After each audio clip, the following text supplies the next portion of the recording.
Russia, Venezuela, Russia's new foreign policy disaster.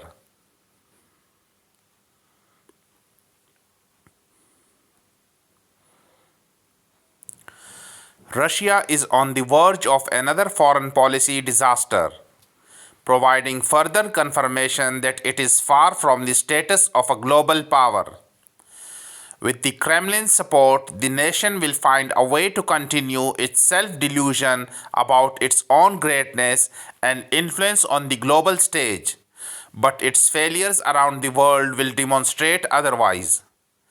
This time, Russian influence in Venezuela, practically its only ally in Latin America, is on the verge of collapse. As the authoritarian regime of Nicolas Maduro edges closer to some form of American intervention, Moscow has been forced to admit that it has neither the capacity nor the will to assist its friend. The Kremlin simply remained silent regarding Nicolas Maduro's letter in which he requested Russian help to strengthen the air defense system and overhaul Sukhoi fighter jets at the end of October. The letter from Caracas certainly arrived late in Moscow, considering that American forces had already been significantly reinforced in the area around Venezuela in anticipation of the battle group centered on the largest and most modern aircraft carrier, the USS Gerald R. Ford, which had meanwhile arrived from the Mediterranean. Neither Vladimir Putin nor any of his key associates responded with encouragement to Maduro. Apart from Foreign Minister Sergei Lavrov's routine verbal protests against the buildup of US troops in the waters around Venezuela, spent capacity for global influence. This time, the situation differed from 2019 when Maduro was under strong but not military pressure from the US due to stolen elections. Moscow responded to a similar request from the Venezuelan authoritarian by sending about 100 military advisors to Caracas who worked on anti aircraft systems and the overhaul of Sukhoi 30 aircraft and Russian helicopters. The invasion of Ukraine triggered a series of foreign policy disasters for Moscow. 6 years ago, Russia had the capacity to provide tangible support to its partner in Venezuela. It was confident after the annexation of the Ukrainian peninsula of Crimea and although exposed to Western sanctions as a result. Its military and foreign policy apparatus still gave Russians confidence in their significant global role. However, the invasion of Ukraine triggered a series of foreign policy disasters for Moscow, reducing its influence in the world to a more realistic level, which is far from the superpower status that its predecessor, the Soviet Union, held until almost 4 decades ago. Departure of allies, excluding Ukraine, which in defending its sovereignty entered into open conflict with Russia. The first and most painful blows came from Russia's closest allies. Armenia, a former Soviet republic, has withdrawn from the Russian led security alliance, the Collective Security Treaty Organization CSTO, recognizing that it cannot expect protection from its major partner in its conflict with Azerbaijan. As a result of the events in Ukraine, the capabilities of Russia have changed, said Armenian Prime Minister Nikol Pashinyan in 2023 after his army was defeated by Azerbaijani forces in the conflict over the disputed territory of Karabakh. The collapse of the Bashar al Assad regime politically nullified Russian influence in the Middle East. Another close ally, Syria, which had been Russia's strategic partner in the Middle East for decades, experienced a similar outcome. The collapse of the Bashar al Assad regime a year ago not only politically nullified Russian influence in the Middle East but also led to the physical withdrawal of Russian troops from Syrian bases in the Mediterranean. What followed was perhaps Moscow's most difficult admission of its inability to assist its allies in need, when, just as in the case of Maduro's appeal for help, if it ignored Tehran's requests for assistance during the Israeli attacks in June of this year. Will Maduro go into exile in Moscow? The Venezuelan autocrat has either not learned any lessons from Russia's previous series of severe foreign policy defeats or has simply been blinded by Moscow's earlier assurances that it would come to rescue if necessary. If speculation that the aim of the American grouping around Venezuela is to overthrow Maduro proves correct, Russia will likely play the same role as it did with Assad. The crisis of the Maduro regime, which may well prove to be its last due to its impending collapse, confirms once again that Russia lacks the strength or resources to exert influence where it once did in the not so distant past. Its invasion of Ukraine demonstrated that it is geopolitically overstretched and cannot provide support for its favored regimes, which are prone to collapse. Russia is now de facto uninterested in intervening in distant regions, not even diplomatically, let alone militarily. This applies even to allies on whom the supply of weapons necessary for operations in Ukraine directly depends, such as Iran.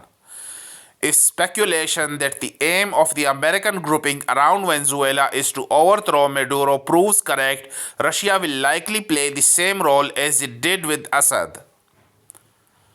It took him into exile, citing humanitarian reasons, which could be the same scenario for Maduro's eventual extraction. Today, offering hospitality to worn out and deposed autocrats is the most Moscow can do to present itself as a global player.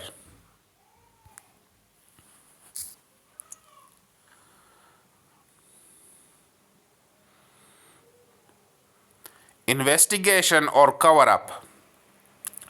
Outrage in Israel due to investigation of responsibility for the attack on October 7.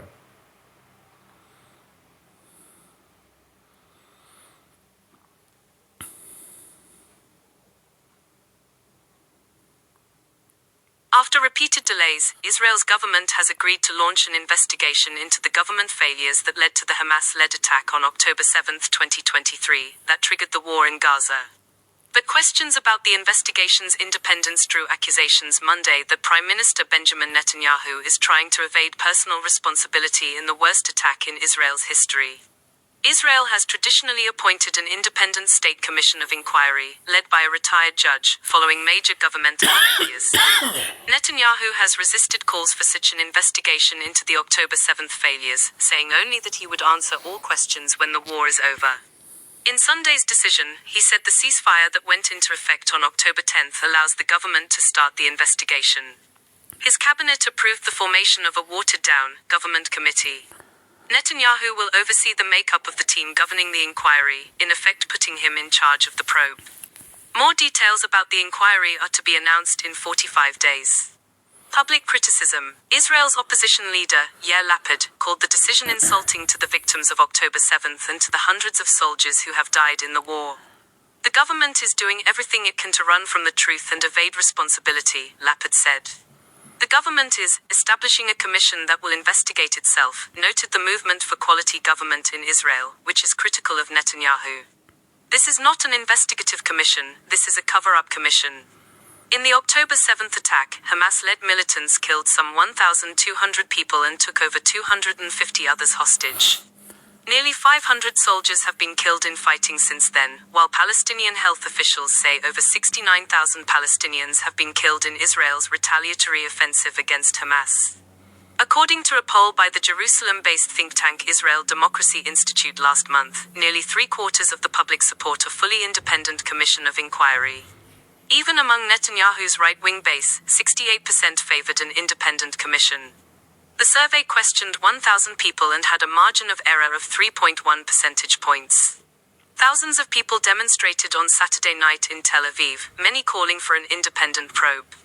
Netanyahu, who is on trial for corruption charges unrelated to the war, says Israel's judiciary has too much power and has asserted that an independent inquiry would not have the broadest possible public support. The only way to ensure public trust in the work of the commission is broad agreement regarding the composition of the commission, he said. Previous findings. The Israeli military and other security bodies have conducted a number of investigations into their failures on October 7th. But the new investigation also will look at governmental decision-making and assumptions that created the conditions for the attack to occur.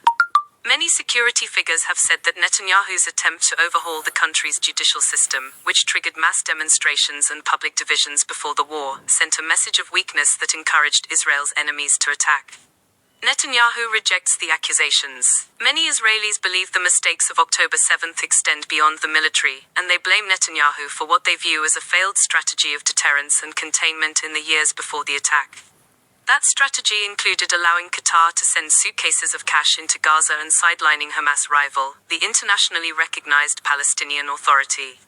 An Israeli military investigation determined that a central misconception was that Hamas, which seized control of Gaza from the Palestinian Authority in 2007, was more interested in governing the territory than fighting Israel. The probe also found that Hamas was able to carry out the October 7th attack because the more powerful Israeli army misjudged the militant group's intentions and underestimated its capabilities. Military planners had envisioned that, at worst, Hamas could stage a ground invasion from up to 8 border points, but Hamas had more than 60 attack routes on October 7th. Many high-ranking officers in the military and security establishment at the time, including the military chief of staff, the head of military intelligence and the defense minister, have resigned or been forced out.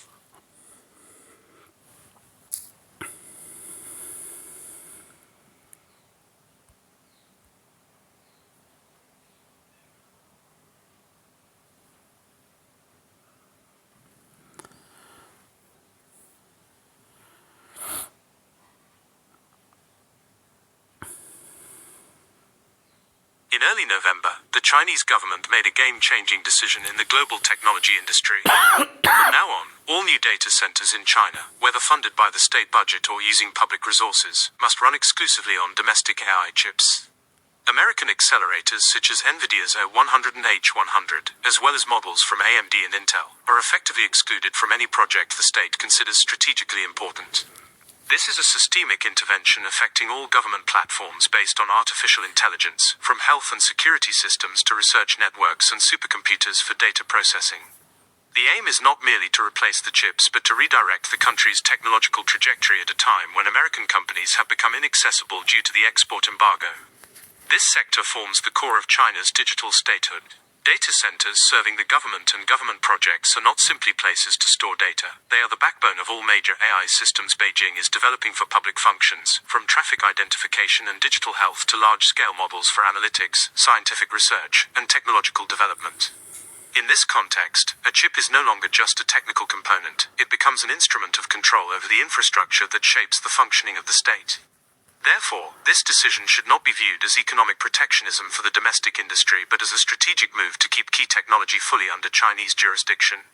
A response to years of US restrictions on advanced chips. At first glance, the move appears to be radical protectionism.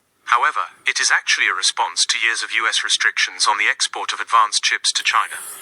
Since 2022, the US has blocked the export of NVIDIA A100 and H100 accelerators, which are crucial for training large models, citing national security concerns. Later, the US also banned the export of customized versions of the chips for the Chinese market, the A800 and H800 models, which NVIDIA specifically designed to comply with regulations. This has left China without access to the chips that have become the standard in the global AI industry. Performance has become secondary to sovereignty. For a long time, it seemed that China would not be able to respond, as domestic manufacturers lag far behind their American counterparts in terms of performance. However, under the pressure of sanctions and with state investment, alternatives have emerged. Huawei, despite being under US sanctions, has developed chips from the Ascend series, a range of domestic AI chips produced by Huawei, designed as a Chinese alternative to NVIDIA's accelerators, and used to train and run large AI models.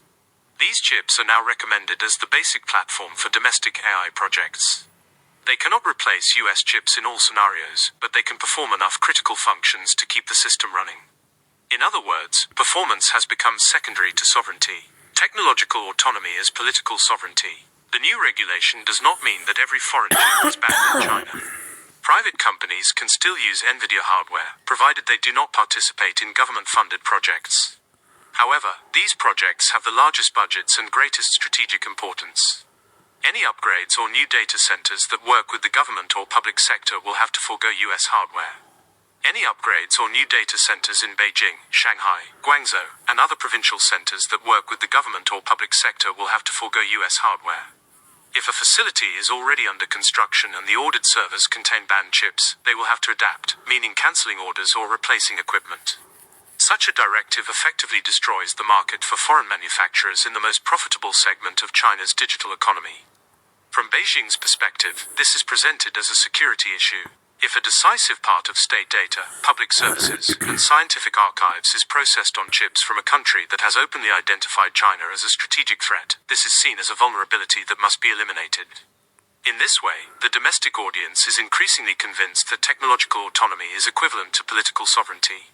Technology becoming a strategic resource. The consequences of this decision extend beyond China's borders. Technology, which until recently was an invisible infrastructure, has now become a strategic resource around which political disputes are fought and sanctions imposed. China has already removed American equipment from its 5G networks and is gradually replacing foreign software platforms with domestic solutions. China is now advancing to the most critical stage, the hardware that drives AI systems. This is rapidly forming a separate technological space in which Chinese chips, standards, and software are developed independently of American and European systems. There is a business logic behind this. For years, NVIDIA generated between a quarter and a third of its revenue in China. If this decision is consistently implemented, that market will be lost as the competition that China is now fostering begins to win real contracts and resources. This is the case with Huawei's platform, which already powers private and public AI services, including speech models, medical algorithms, system tools for industry, and commercial cloud portals. At the same time, China is constructing a technological framework that increasingly diverges from that of the West. The standards it develops in chips, software, and AI platforms are becoming less compatible with American and European ones. Although domestic chips remain weaker than those produced by NVIDIA and AMD, the political decision is to use them in strategic sectors and even to replace more technically advanced products. This results in the creation of two separate technology systems, one based on American components and global standards, and the other on Chinese equipment and state regulations. This division is not only about the choice of chips but also about who sets the rules and how the technological future is shaped. Strategic instruments of power. It has become clear that determining who manufactures and controls chips is not merely a technical matter but a strategic choice with long-term political consequences. A country that controls the key infrastructure for artificial intelligence development gains advantages in economics, security, and influence. For this reason, chips are now regarded as strategic instruments of power, comparable to energy or military technologies, rather than simply industrial goods. खरोखर त्याच्यामुळे